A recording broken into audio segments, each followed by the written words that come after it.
Moi, je suis satisfaite de la journée parce que d'abord, il y a eu la participation des associations caritatives, la participation des élus, et j'ai trouvé que les échanges étaient plutôt intéressants et plutôt riches quand même, et que la parole a quand même bien circulé. Voilà, donc c'était plutôt intéressant. Alors, l'université populaire du Vivarais-Hermitage, donc a beaucoup travaillé pour la mise en place de cette journée, qui est aussi une journée de démocratie locale, puisque ce dialogue entre les élus, les associations et les personnes ne se produit pas si souvent que ça. Donc il est important de pouvoir ménager ces moments-là de dialogue libre et indépendant, pour que les élus entendent plus la population et puissent avoir une réflexion qui soit en harmonie avec les souhaits et les désirs de la population.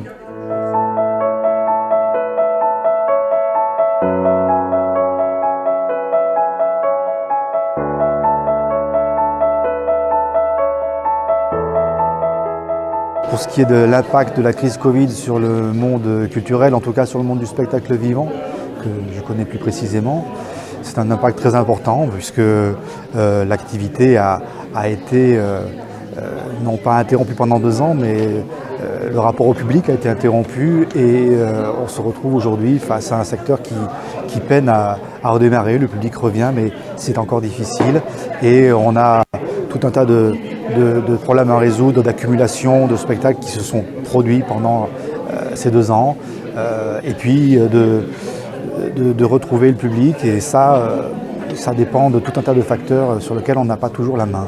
On va dire que Archaglo a été facilitateur, c'est-à-dire que pour toutes les entreprises qui avaient des subventions en cours, et qui étaient certaines fois des dossiers qui mettaient un petit peu du temps à arriver, il y a eu une volonté d'accélération de traitement des dossiers. Il y a eu également le FRU, un fonds rural qui a permis des aides ponctuelles et dont certains commerçants ont pu bénéficier d'aides de 1 000 € non remboursables. Et on a senti quand même aussi au niveau local, on va dire un élan de proximité, de rapprochement. Et moi qui suis commerçant dans le centre-ville de Tournon, on a senti une proximité avec la population, et après le confinement, on a senti justement cette population en cliente dans les rues piétonnes.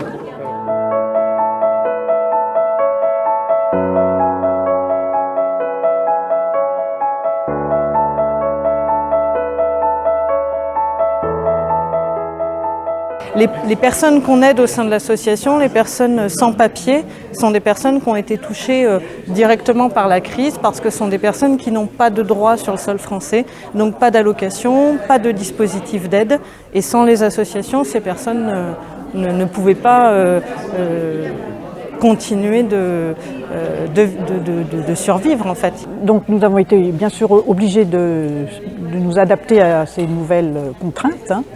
Donc il y a des activités qui se sont arrêtées, notamment l'apprentissage du français, puisque tout ce qui était en atelier fermé, ce n'était plus possible.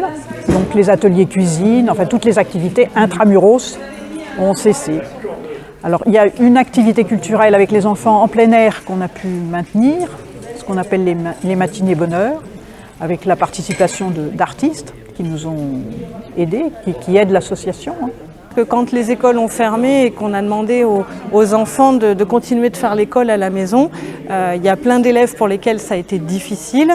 Pour ces élèves qui sont souvent dans des familles qui sont mal équipées, dont les parents ne parlent pas français, ne peuvent pas les aider à faire les devoirs, à utiliser le matériel. Souvent, ils n'ont pas de bon matériel, donc ils se sont retrouvés encore plus isolés que d'habitude.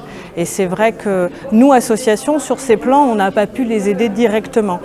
Tout ce qui était aide aux devoirs était suspendu, puisqu'il n'y avait plus le droit d'ouvrir les centres sociaux. Enfin voilà, on n'a pas pu réagir et les aider correctement là-dessus.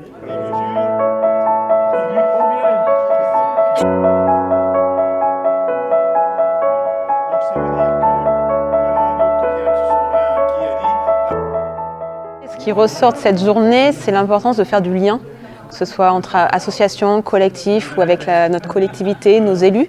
Et c'est ce que la crise sanitaire nous a appris, c'est qu'on a besoin d'être ensemble et d'autres crises sont à venir. Et en effet, il faut qu'on se prépare, qu'on réfléchisse. Donc l'important de cette journée, c'est peut-être de la réitérer, de continuer ce lien et de construire le monde de demain et essayer d'affronter les crises ensemble. Et puis aussi une piste qu'il faut vraiment approfondir, c'est la relocalisation des services et en particulier de tout ce qui concerne l'alimentation.